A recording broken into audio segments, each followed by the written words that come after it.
Firman Tuhan Harian. Meskipun pengelolaan Tuhan mungkin tampak sangat besar bagi manusia, tidak berarti pengaturan itu tidak dapat dipahami oleh manusia, karena semua pekerjaan Tuhan berkaitan dengan pengelolaannya, dengan karya keselamatan umat manusia, dan menyangkut kehidupan, penghidupan, dan tujuan hidup umat manusia.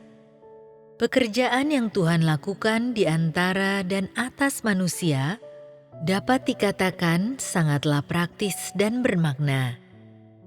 Pekerjaan itu dapat dilihat oleh manusia, dialami oleh manusia, dan sama sekali tidak abstrak. Namun, jika manusia tidak mampu menerima semua pekerjaan yang Tuhan lakukan, apa pentingnya pekerjaan ini? Bagaimana pengelolaan semacam ini dapat menghasilkan keselamatan bagi manusia? Banyak orang yang mengikut Tuhan hanya peduli dengan cara memperoleh berkat atau menghindari malapetaka. Ketika pekerjaan dan pengaturan Tuhan disebut, mereka terdiam dan kehilangan minat. Mereka yakin bahwa mengetahui perkara yang membosankan semacam itu tidak akan membuat hidup mereka bertumbuh atau memberikan manfaat, sehingga walaupun mereka telah mendengar pesan-pesan tentang pengelolaan Tuhan, mereka tidak menanggapinya dengan serius.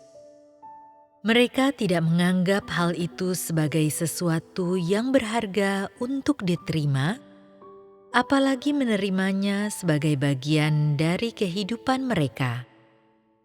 Orang-orang semacam itu memiliki satu tujuan yang sangat sederhana dalam mengikut Tuhan, untuk memperoleh berkat, dan mereka terlalu malas untuk berurusan dengan apapun yang tidak melibatkan tujuan ini. Bagi mereka, percaya kepada Tuhan untuk memperoleh berkat adalah tujuan yang paling sahih dan inti iman mereka. Mereka tidak tergerak oleh apapun yang tidak dapat mencapai tujuan ini. Demikianlah halnya dengan kebanyakan orang yang percaya kepada Tuhan pada masa kini. Tujuan dan motivasi mereka kelihatannya benar, karena bersamaan dengan percaya kepada Tuhan, mereka juga mencurahkan tenaga bagi Tuhan, mempersembahkan diri kepada Tuhan, dan menjalankan tugas mereka. Mereka menyerahkan masa muda mereka, meninggalkan keluarga dan pekerjaan, dan bahkan menghabiskan waktu bertahun-tahun menyibukkan diri jauh dari rumah. Demi tujuan akhir mereka, mereka mengubah minat mereka, pandangan hidup mereka, dan bahkan mengubah arah yang mereka tempuh, tetapi mereka tidak dapat mengubah tujuan iman mereka kepada Tuhan. Mereka sangat sibuk demi menggapai cita-cita mereka sendiri. Tidak peduli seberapa jauh jalan yang harus ditempuh, dan tidak peduli berapa banyak kesulitan dan rintangan yang ada di sepanjang jalan, mereka tetap berpegang pada keyakinan mereka dan tidak takut mati. Kekuatan apa yang membuat mereka dapat terus mendedikasikan diri mereka dengan cara ini? Apakah hati nurani mereka? Apakah karakter mereka yang agung dan mulia? Apakah tekad mereka untuk melakukan pertempuran dengan kekuatan jahat sampai pada akhirnya? Apakah iman yang membuat mereka memberikan kesaksian tentang Tuhan tanpa mengharapkan balasan?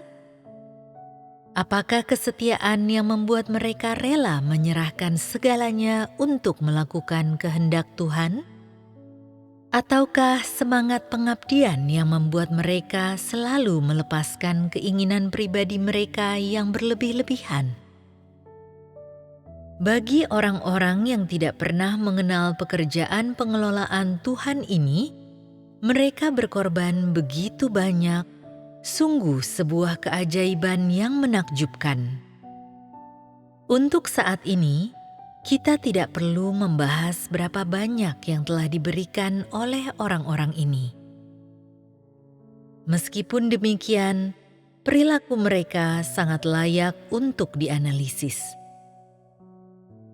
Selain untuk segala keuntungan yang sangat mereka harapkan, mungkinkah ada alasan lain bagi orang-orang yang tidak pernah memahami Tuhan ini untuk berkorban begitu besar baginya? Dalam hal ini, kita menemukan masalah yang sebelumnya tidak teridentifikasi.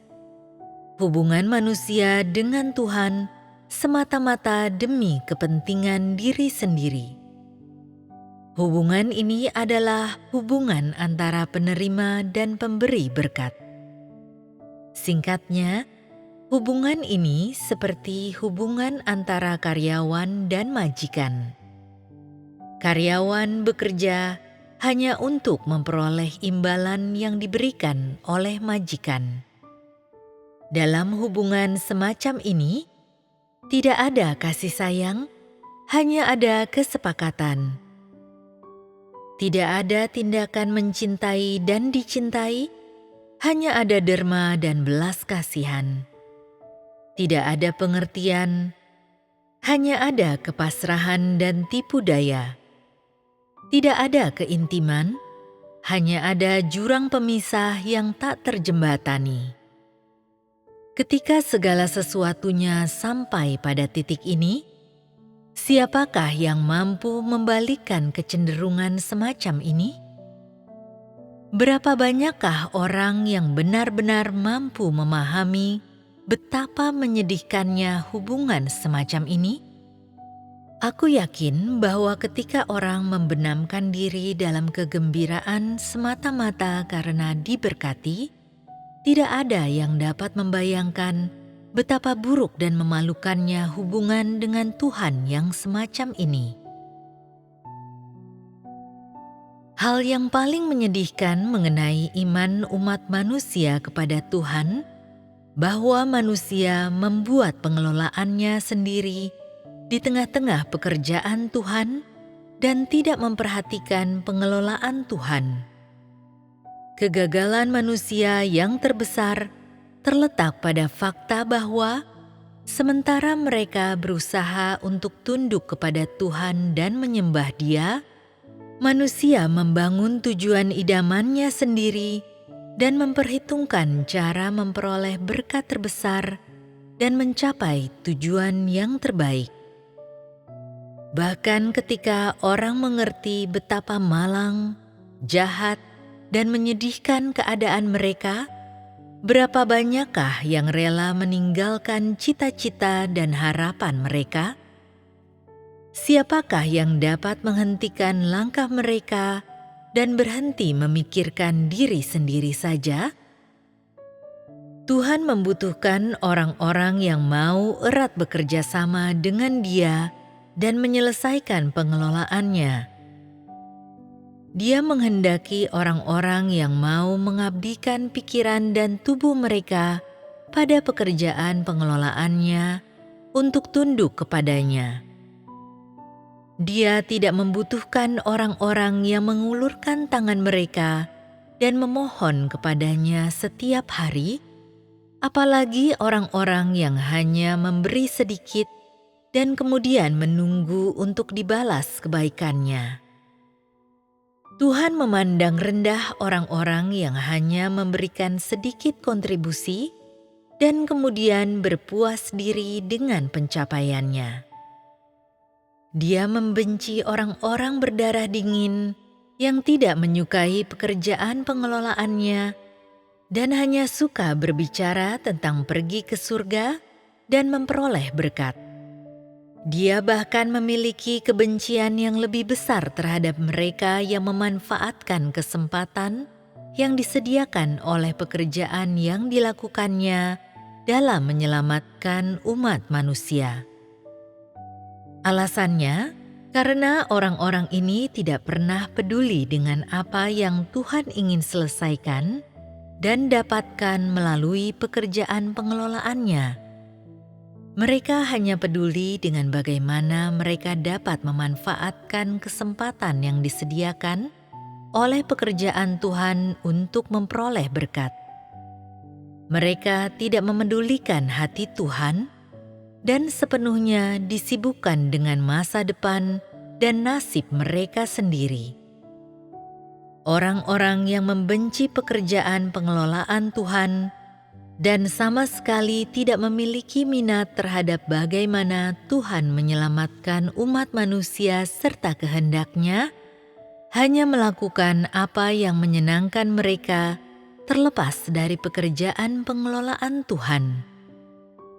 Perilaku mereka tidak diindahkan Tuhan, tidak disetujui Tuhan, apalagi dikenan Tuhan.